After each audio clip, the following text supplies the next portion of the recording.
मोहित खान साहब, आप जानते होंगे आपके क्षेत्र में मदरसा टाउन एरिया, इनकी सरकार के लोगों ने झूठा फंसाया। ये सब जुमला है, जुमला। झूठा फंसाया, और इसलिए फंसाया कि वो मुस्लिम है, इसलिए फंसाया। 72 वर्ष के बुजुर्ग को 19 महीने जेल में रखा गया। देश के किसानों, दुकानों, उद्योगों को बचाने के लिए खोखले शब्दों के अलावा भाजपा के पास कोई और सुरक्षा कवच या संरक्षण योजना है कि नहीं है। इसलिए मैं सभापति महोदय कहना चाहता हूं, ये बजट दिशाहीन है। इस बजट में कोई विजन नहीं है कि 2047 तक हमारा देश विकसित भारत बन जाएगा। और हम जैसे लोगों को, समाजवादियों को तो सरकार से पहले ही उम्मीद नहीं थी, और जिस सरकार से उम्मीद ना हो उसकी बजट से क्या उम्मीद होगी। इस बजट में पीडीए के लिए कुछ भी नहीं है। कोई योजना दलित, पिछड़ा, महिला, गरीब, अल्पसंख्यक या नवयुवक के विकास के लिए नहीं लाई गई है। ऐसा लग रहा है कि सरकार ने इनके बारे में सोचना ही छोड़ दिया है। और अगर जीडीपी हमारी 7% है और नॉमिनल जीडीपी की ग्रोथ केवल 8% है, जो कि लगभग 12% होनी चाहिए थी, इसके कारण लोगों के हाथ में कम पैसा है। और कारण यह भी लगता है कि हमारा प्राइवेट इन्वेस्टमेंट नहीं आ पा रहा है।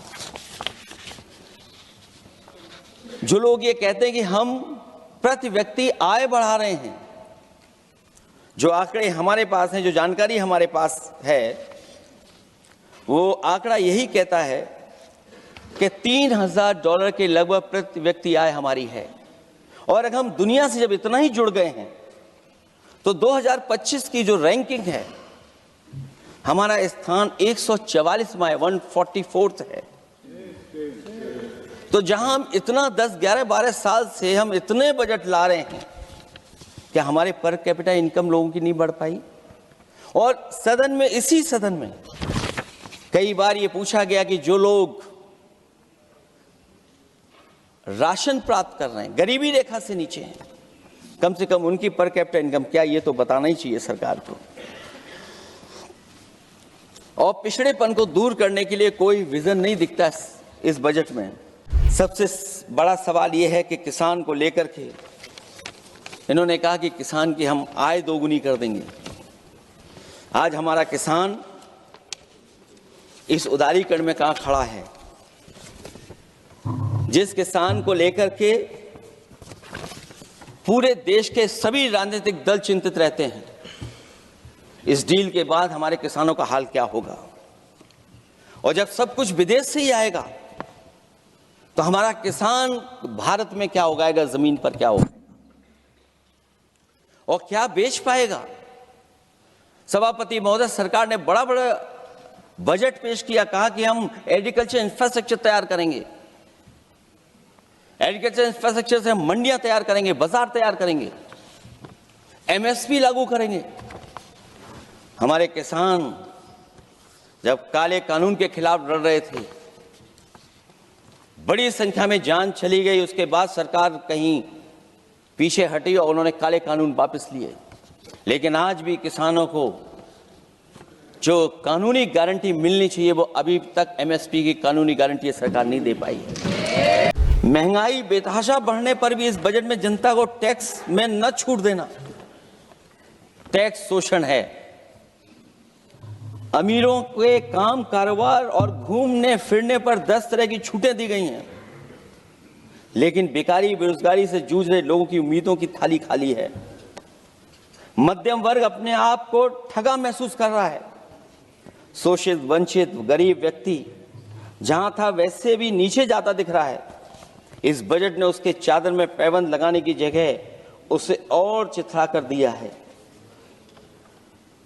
क्योंकि सामाजिक सुरक्षा केवल शब्दों की औपचारिकता रह गई है। किसान, मजदूर, श्रमिक, कारोबारी, छोटा दुकानदार अपने लिए मिली राहत को दूरबीन से देखकर ढूंढ रहा है। और इसीलिए भाजपा का हर बजट 1/20 का बजट मानते हैं, क्योंकि वो 5% लोगों के लिए ही होता है। राजमाता पूजनीय अहिल्याबाई होलकर जी, उनकी मूर्ति थी, उसको बुलडोजर से तोड़वा दिया। सभापति महोदय, कोई कल्पना कर सकता है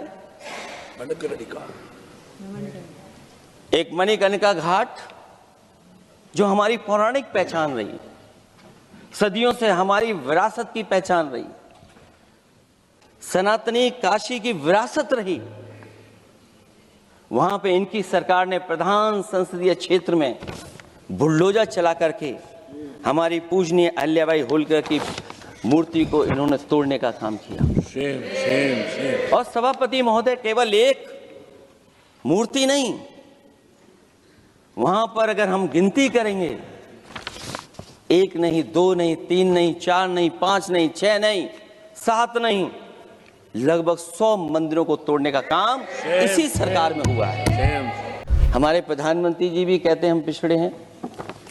हमारे दूसरे नंबर के नेता, क्योंकि उन्हें सनातनी बनना था, अपना धर्म बदल के दूसरा धर्म लिख लिया उन्होंने। तो कम से कम पिछड़ों का तो ख्याल करिए आप। जब पिछड़ों का ख्याल करोगे तभी आपका देश विकसित बनेगा, भारत विकसित बनेगा। अगर आप पिछड़ों को छोड़ देंगे, दलितों को छोड़ देंगे, आदिवासियों को छोड़ देंगे, अल्पसंख्यक भाइयों को छोड़ देंगे, तो आप कैसे विकसित भारत बनाएंगे? एक आर्थिक बराबरी है, दूसरी सामाजिक बराबरी है। और मुझे लगता है बजट से न आर्थिक गैर बराबरी दूर हो रही है, न सामाजिक गैर बराबरी दूर हो रही है। स्वास्थ्य को लेकर के बहुत हमारा गरीब समय समय पे परेशान रहता है। स्वास्थ्य को लेकर के जो ठोस कदम सरकार को उठाने चाहिए, वो सभापति महोदय सरकार नहीं उठाती दिख रही है। और जितना भी स्वास्थ्य सेवाएं हैं वो ठप होती चली जा रही हैं। मैं उत्तर प्रदेश की बता सकता हूं, मुझे याद है सभापति महोदय, पहला जो भारत सरकार और प्रदेश सरकार को मिलकर के पहला हॉस्पिटल, मेडिकल कॉलेज शाहजहांपुर का बना था, जिस समय भारतीय जनता पार्टी के उस समय के स्वास्थ्य मंत्री और मैंने मिलकर के उसका उद्घाटन किया था। उसके बाद जो प्रचार में तो ये बहुत आगे हैं। प्रचार में तो ये कहते हैं कि हर डिस्ट्रिक्ट में हर हॉस्पिटल, हर डिस्ट्रिक्ट में एक हॉस्पिटल या मेडिकल कॉलेज। लेकिन सच्चाई तो ये है कि इन हॉस्पिटलों में इलाज नहीं है, दवाई नहीं है, ऑपरेशन के लिए कहाँ जाना पड़ता है, भटकना पड़ता है। और जिस तरीके से अभी जिन लोगों ने इंश्योरेंस या LIC में किस्त दी होगी, वो जानते होंगे कि महंगाई कम नहीं हुई है, महंगाई बढ़ी है, किस्तें बढ़ गई हैं। माननीय वित्त मंत्री जी के सदन के सामने स्थिति स्पष्ट करनी चाहिए कि मनरेगा एक महत्वपूर्ण योजना थी जिसमें गरीबों को ग्राम स्तर पर रोजगार मिलता था, राइट टू वर्क के अनुसार थी। इस योजना को समाप्त करते हुए आपने क्या नाम रखा है? बीबी राम जी। और हमारे राम जी कहाँ बैठे हैं? कहाँ है हमारे राम जी? पीछे बैठे, जिन्हें बचपन से हम देखते आए राम जी। ये हमारी खुशकिस्मती है कि राम जी सदन में बैठे हैं, लेकिन आप राम जी का अपमान कर रहे हैं। आपको उनको यहाँ नहीं बैठा सकते, आपको यहाँ बैठाना चाहिए नंबर 2 पर। अगर आप सच्चे मायने में सभापति महोदय बीपी राम जी, आप कृपया, देखिए वित्त मंत्री राम जी को नहीं जानती हैं। अखिलेश जी, हे भगवान, अखिलेश क्या करें अब? अखिलेश जी, आप कृपया बजट पे आ जाइए। आप कृपया बजट पे आ जाइए अखिलेश जी। सभापति महोदय बजट पे आइए, बजट पे आइए। एक मिनट क्या बोले? फिर बोलना दोबारा। नहीं, आप बजट क्या बोलिए? नहीं सभापति जी, बोलिए। नहीं सभापति महोदय, नहीं, जिन्होंने गोली चलाई वो आपका राम मंदिर बना रहे हैं। सभापति महोदय, जिन्होंने गोली चलवाई वो राम मंदिर बनवा रहे हैं। अगर कुछ पता ना हो तो जाकर के पूछ लेना, पता कर लेना। आधी अधूरी जानकारी के साथ मत आया करो यहाँ पर। अब आप बताइए सभापति महोदय, बीबी राम जी नाम बदल दिया आपने।